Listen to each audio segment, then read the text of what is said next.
Women never took a single step forward without being pushed back, first of all, by their opponents.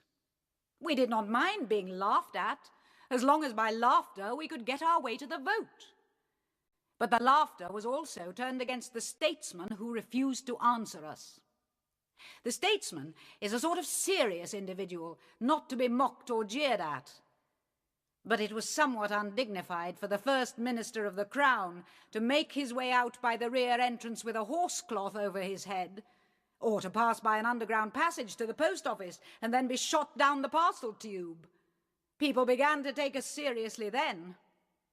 A leading paper, when Mr. Asquith went to Birmingham, sent a wire to its local correspondent, "Never mind the Prime Minister, what are the suffragettes doing?"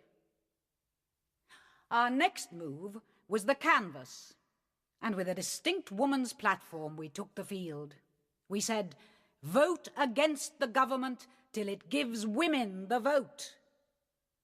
Candidates then began to complain that we took their audiences from them, but our reply was that the country was free, and if they wished to have a bigger house, they should give better speeches. Particularly in the working-class districts we gained ground, and we found that as we went into the social problems that were within the province of women, we found the support of men who were not skilled in party law, but had human hearts. We then became a real power in the election, and government candidates where we worked against them were often defeated. There has been a great deal of talk lately of new legislation for those who are about to enter into marriage. Woman should have a say as one of the contracting parties. There are the questions of divorce and of the training of children. Who knows better of these matters than do women? There are also the trades and professions which are at the present time open to women. It is only right that we should have some say in the legislation concerning us. We have heard much of the English divorce law. It is a disgrace to any civilized country. The only redeeming feature of the matter is that the bulk of men are better than the law allows. But there is the minority, and the law should be severe for them. They are as bad as the law allows them to be. If woman only had weight in politics, this would be rectified soon. She will serve to call more attention to such questions of national welfare. If we are to have any divorce law at all, and that is a much debated question, it should be a law that is equal both for man and woman. Unless women get the vote, we have no guarantee that it will be so. There is again the legal status of married persons.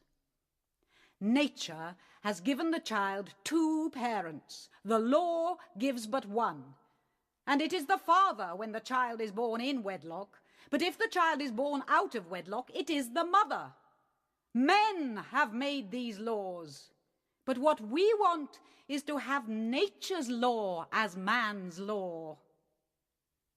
If we look around in the world, where do we see women happy, well treated and satisfied, unless where the world has been made what women wish it to be? Men are responsible if they allow the present condition of things to continue. Women have the power to work out their own salvation. But as it is, if a woman is ruined, if a child is injured, man is responsible for it all. It is a responsibility I would not care to have.